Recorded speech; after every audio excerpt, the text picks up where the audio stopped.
Bonsoir à tous, très heureux de vous retrouver sur RTI2. Bienvenue dans ce bref tour de l'actualité. Rien, absolument rien de grand ne s'est accompli dans ce monde sans passion.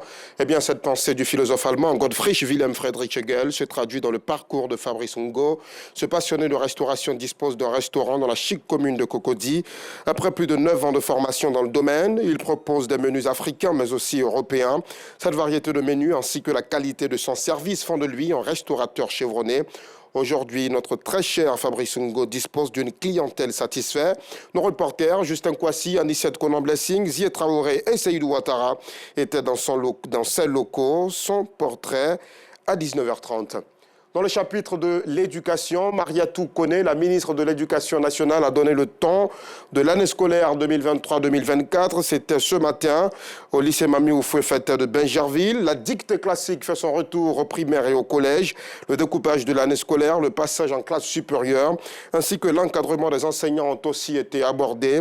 L'année scolaire 2023-2024 est subdivisée en 3 trimestres, dont le premier part du 11 septembre 2023 au 12 juillet 2023, le second du 4 décembre au 23 février 2024 et le troisième et dernier trimestre part du 26 février au 8 mai 2024.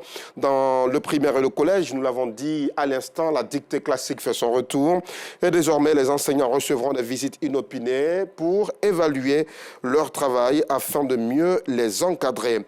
Le monde célèbre aujourd'hui la journée mondiale du lymphome, une pathologie méconnue, bien qu'il s'agisse d'une forme de cancer dont la fréquence augmente le plus.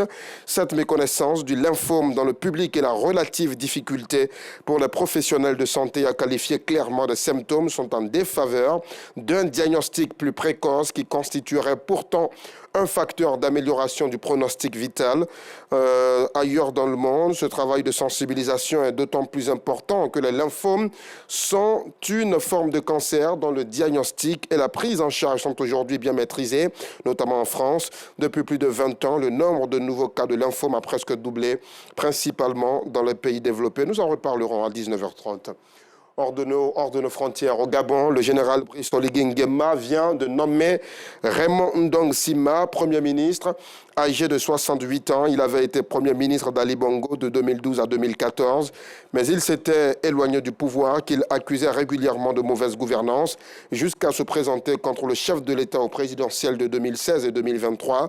Et pour cette dernière, il s'était désisté au dernier moment au profit d'un candidat commun aux principaux mouvements et partis de l'opposition. Le natif de la province de Wellington, berceau de l'ethnie Fang majoritaire au Gabon, entend proposer un gouvernement au président de transition d'ici 3 à 4 jours. Un gouvernement, a-t-il annoncé, qui devrait prendre en compte toutes les forces politiques du Gabon. Fin de ce bref tour de l'actualité. Merci de l'avoir suivi. On se retrouve à 19h30.